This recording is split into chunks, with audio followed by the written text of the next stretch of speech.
Whenever you write or speak in English, it's very important that you try to keep it short as much as you can.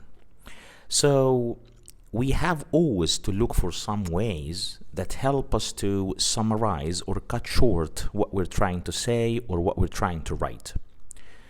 In today's episode, I'll be giving you some ways or some methods that can help you avoid repeating yourself, whether you're speaking or writing in English.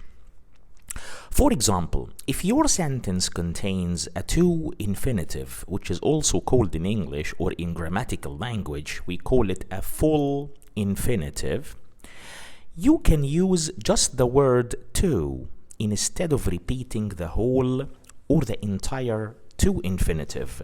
For example, you can say in a sentence, I want to come with you, but I won't be able to. I want to come with you, but I won't be able to. Here, we avoided repeating ourselves by saying be able to instead of be able to come with you. So, the full or the entire infinitive is to come. But because that's a to infinitive, which can be avoided in repetition by just using the word to, we said, I want to come with you, but I won't be able to. And then the sentence finishes here, rather than saying, but I won't be able to come with you. So the first way or the first method to avoid repeating yourself is just to use the word to instead of repeating the whole to infinitive or full infinitive. Method number 2 is used whenever the verb be is in the sentence as a main verb or as an auxiliary verb. We can avoid repeating ourselves by just saying to be, which is using the full infinitive or the to infinitive of the verb be itself. Let me give you a couple of examples. Simon was frightened, or maybe he just pretended to be. So, Simon was frightened. The verb to be is the main verb. In order to avoid repetition, we used the expression or the word to be, which is the to infinitive of the verb be. We said, Simon was frightened, or maybe he just pretended to be. And then the sentence finishes here, rather than saying, or maybe he just pretended to be frightened. Okay? Another example, Tom was working hard at the computer, or at least he appeared to be.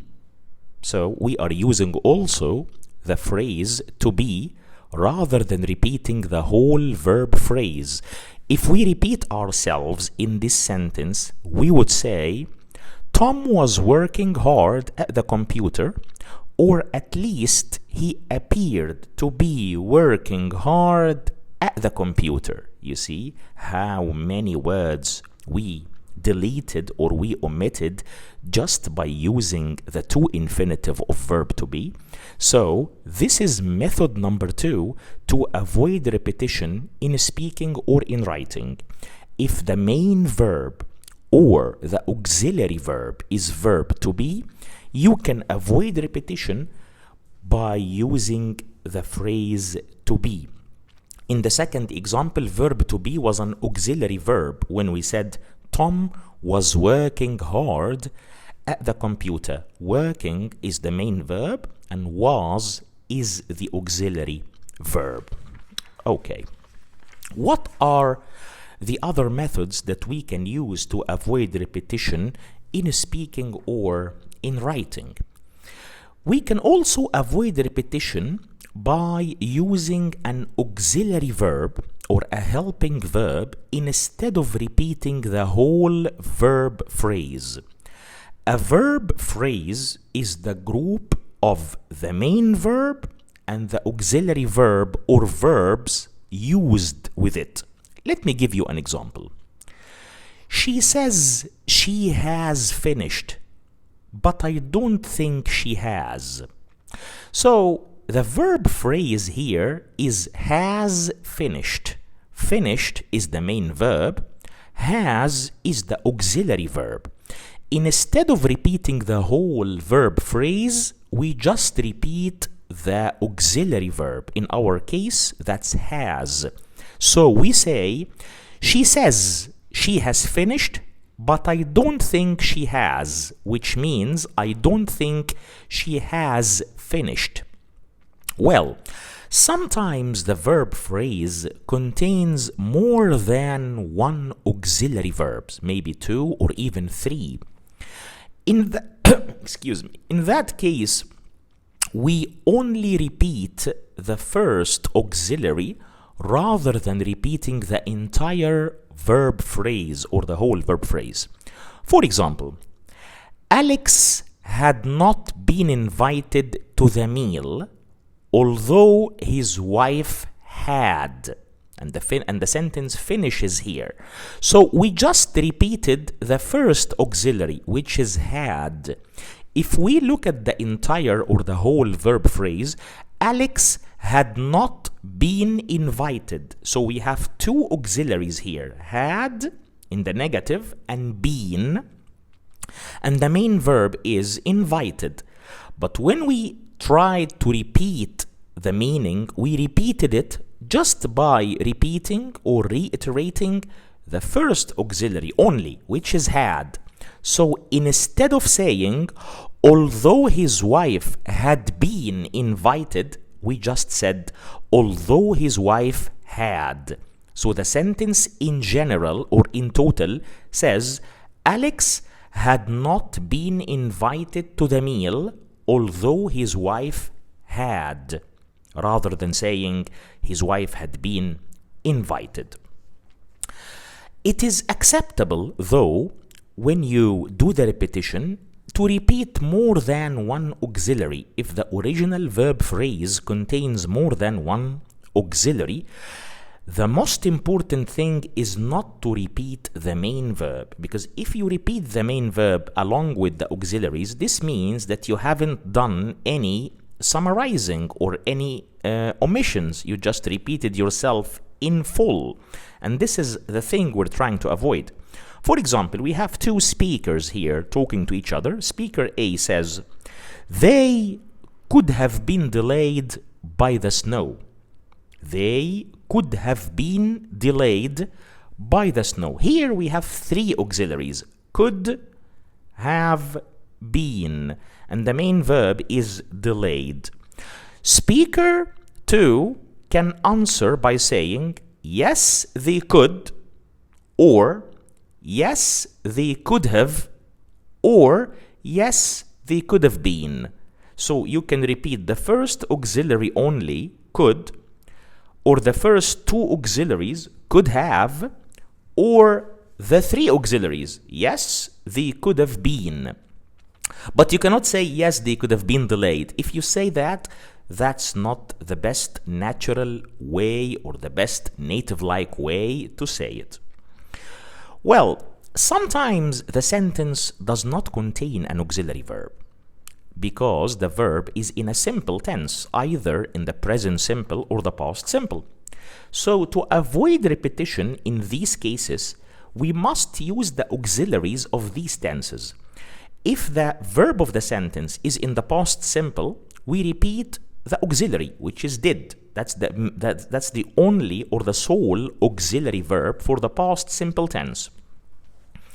And if the verb of the sentence is in the present simple, we repeat by using either does for he or she or it, or do for the other subjects, I, we, you, and they. Because the present simple and the past simple, or the simple tenses in English, in affirmative sentences, they don't have an auxiliary verb. So when you repeat the auxiliaries according to the context and the tense of the verb. For example, Monica plays golf on Saturdays. and I do too. You see, we are using the auxiliary do to avoid repetition. We used do, not does, because the subject is I goes with do, not with does. And we used do, not did, because the sentence is in the present simple. Let me say it again. Monica plays golf on Saturdays. Present simple, plays. And I do too. Rather than saying, and I play golf on Saturdays too. You see, using the auxiliaries, or the auxiliary do in this particular example, protected us from repetition. Rather than saying, and I play golf on Saturdays too, you just said, and I do too, right? Well, also, if the main verb is be, we can repeat just with the form of be. We repeat by using verb to be. For example, two speakers are talking to each other. Speaker A says, the children are noisy again. The children are noisy again. So speaker B responds or replies by saying, they always are. They always are. Rather than saying, they are always noisy. We avoided repetition, and we omitted or removed some words in order to keep our speech or our writing simpler and shorter. So the main point I was trying to make in this video is it's crucial, it's highly essential when you speak in English or when you write in English to try to avoid repetition or redundancy. We call it redundancy as much as you can. And you can do that by using auxiliary verbs, by using verb to be, or by using the word to in case of omitting or avoidance of repeating a to or a full infinitive. I hope this video was useful for you, and I hope it can help you improve or enhance your writing or speaking. And as usual, it's my pleasure to see you and to meet you in our videos, being live or recorded. Thank you very much for your attentive listening. Enjoy the rest of your day, my friends, and goodbye for now.